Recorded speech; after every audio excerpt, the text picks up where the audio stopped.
Things about Shawshank Redemption most fans never figured out.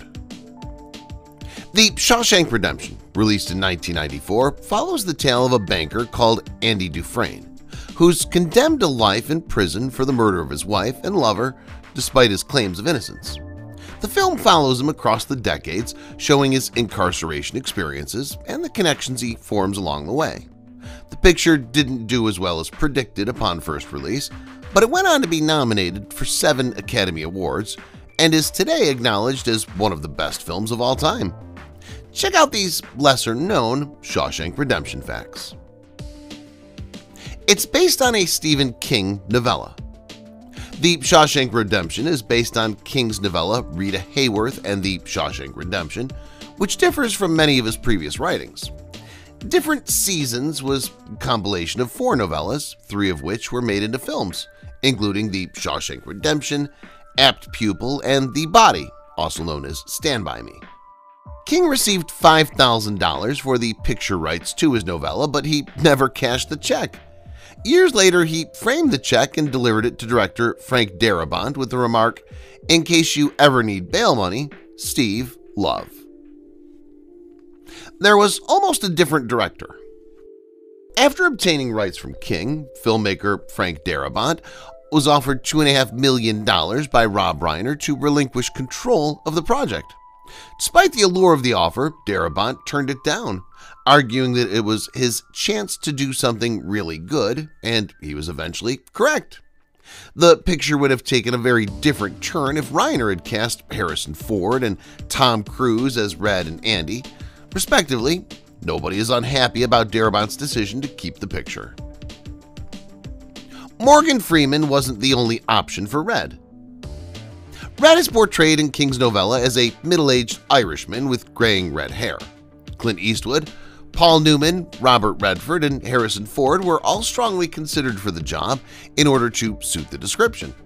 However, because of Morgan Freeman's natural temperament and voice, Frank Darabont made the ultimate choice to recruit Freeman.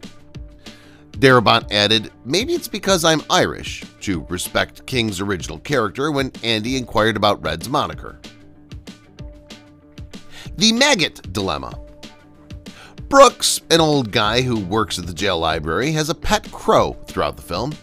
The American Humane Society closely observed the sequence with the crow since they were dealing with a live animal. The AHA intervened in the moment when Brooks feeds his crow to a maggot, arguing that it was harsh to the maggot and that they would have to use a maggot that had died naturally. Surprisingly, the production crew discovered a maggot that matched the AHA's specifications, and the sequence was shot. The number 237 makes an appearance. If you're acquainted with Stephen King's work, you know that he enjoys hiding Easter eggs in his stories and linking them in some manner. The number 237 is a minor tidbit that he has scattered across several of his works. When the guards cried "Open 237" before asking Red about where Andy went, Frank Darabont opted to include this in the film. The number 237 also corresponds to the room in The Shining and the amount of money the guys have in Stand By Me. Red's past. When Andy questions Red about why he's in Shawshank, he answers, "I committed murder." While the film leaves most of this narrative unsolved, the book delves into a much deeper depths. Ellis Boy Red Redding is serving 3 life sentences for the murders of his wife, his neighbor's wife, and his neighbor's kid. Red had disabled the brakes on his wife's automobile in order to collect an insurance policy, but he hadn't expected his neighbor's wife and kid to be in the vehicle. The movie helped boost the local economy. Despite the fact that the film is set in Maine, it was shot in Mansfield, Ashland, and Upper Sandusky, Ohio. The 3 towns shared 13 shooting locations, which have now become more famous tourist attractions since the film's release. Tourism has risen every year since 1994, according to the Mansfield and Richmond County Convention and Visitors Bureau, bringing over 18,000 tourists to the region and an estimated $3 million to the local economy in 2013. Not Andy's hands. Although Tim Robbins portrayed Andy Dufresne, the close-up pictures of his hands belong to filmmaker Frank Darabont. Darabont completed the moments in which Dufresne's hands load the gun in the opening scene and then carve his name onto his cell wall in post-production. Darabont wanted the sequences done in a certain manner and felt he needed to execute them himself to get the final product he envisioned. Thus, Robin's hands were not utilized. It was considered a box office flop. While The Shawshank Redemption is now considered a masterpiece, the movie didn't do well at the box office when it was first released. In reality, the film's revenue of $18 million didn't even cover the cost of production. Despite receiving multiple Oscar nominations, the film grossed an additional $10 million, but was still dubbed a box office bomb. Despite the film's failure in cinemas, Warner Home Video distributed 320,000 rental copies throughout the United States. Despite the fact that its distribution was deemed hazardous, this helped the picture become one of the year's top-rented films. More than one Freeman. Most people are unaware that the mugshots of a young Red attached to his parole papers are not of Morgan Freeman or anybody else. They're photographs of Morgan Freeman's son, Alfonso Freeman. Alfonso even made an appearance in the film yelling, "Fresh fish, fresh fish, today's catch is fresh, we're bringing them in." This would not be Alfonso's first appearance in one of his father's films. A year later, he appeared in the film Seven as a fingerprint technician. Working with a bird.